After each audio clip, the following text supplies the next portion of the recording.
What's up, YouTube? This is Max D. Decker here with another Marvel Select review. This time it's more of a, I guess, a nostalgic review of Days of Future Past Wolverine. And this figure, I must say, is pretty good for being from 2005. And you can definitely tell how Marvel Select's improved.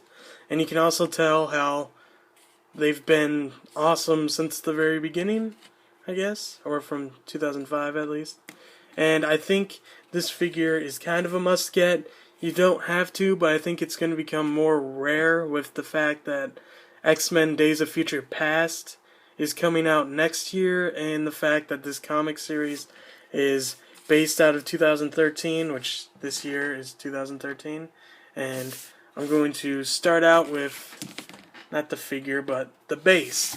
Now, this base is pretty sweet. Unfortunately, this is cardboard, but I wish that was like a thin piece of plastic, but it looks okay. It comes with this Kitty Pryde, really nice sculpted Kitty Pryde figure, but you can't move at all.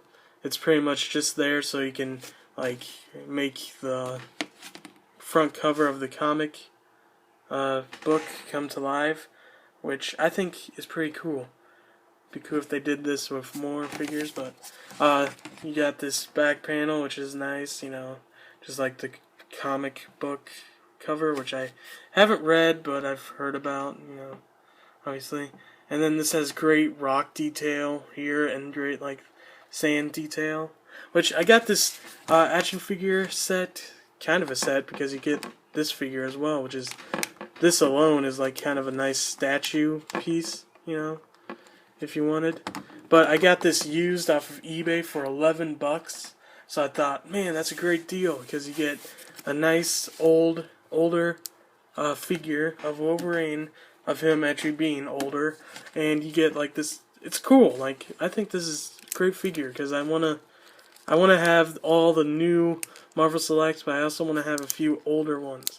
I think it's just cool to have, and I'm glad to have. Which, for this guy's sculpting, this Wolverine, is pretty sweet. Like, he's got all these nice shadings of brown, and like different browns in his gloves. Unfortunately, I don't really like his gloves. His claws are too rubbery, but he's got some great detail, even with his face. Like, his eyes are painted, his teeth are like more in, and like there is no lines in between his teeth, but that's okay. And he's got gray hair, and he just looks sweet.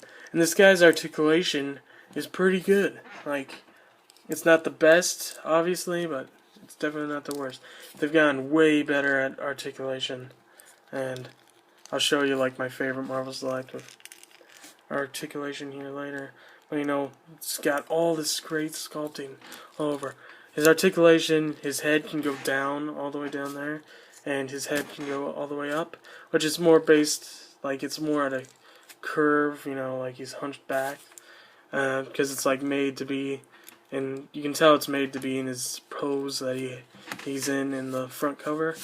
And his arms go out, like, not too much, but they go out, then in, and 360. This one's a bit hard to move, because this one's like supposed to be like that, you know? And then he has double jointed elbows. I'm like, wow, that is awesome. A Marvel Select figure to have double jointed elbows. This guy's like worth it just to have that, because you never see that with Marvel Select. And then his wrist moves, and you can tell that it's made to be sculpted with this arm out, because you see skin there. This arm you don't, so it's sculpted to be that way. Then he has waist rotation. Sorry there. Waist rotation. He has this awesome gun sculpted there, but you can't take it out, which, it's okay. And then his legs go out, and sorry, I'm starting to have the hiccups. This is bad. Goes out, and then that. Then double jointed knees, which is great. And then his feet go up and down. And yeah, so you pose them pretty much in front of the base. It'd be nice if he actually had places to put his feet, but he don't. And also, boot is sculpted more than that one, so you know he's made to be like hunched down, kind of legs spread apart, and his face like this in front of Kitty Pryde there. Which is pretty cool. I like it. I think this figure, yeah, is not really a must get, but you know, definitely get it before the movie comes out because it's going to become. I'm hoping it becomes rare. I think it's going to become rare to find as people might buy it because of the new movie coming out, which would be nice. Height wise, this is great action figure height. It fits in with Marvel Select kind of well. He's a bit too tall if you stand him up straight, but you can hunch him back. And this character's articulation compared to this Ultron, which I just got, which this Ultron has the best articulation. There's another just size comparison review. He's shorter than Ultron. And yeah, by Venom, you know, shorter than Venom. So he fits in fairly well with Marvel Select. He is definitely shorter than Deadpool, so it really works with him with Deadpool, which is good. And yeah, that's it for this review. Let me try to sculpt it again where it's supposed to be, kind of like this. That's it for this review. I will have some more reviews up.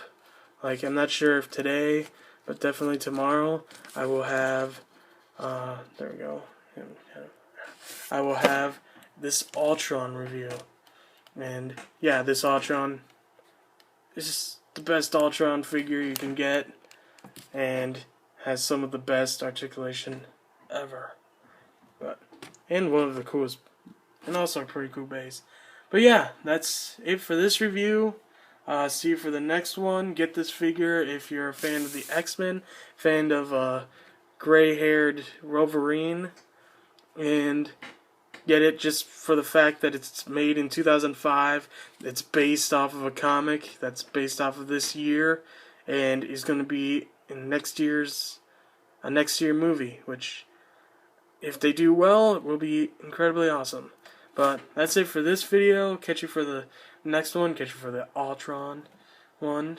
And yeah, I don't know. Comment below if you like this review, guys.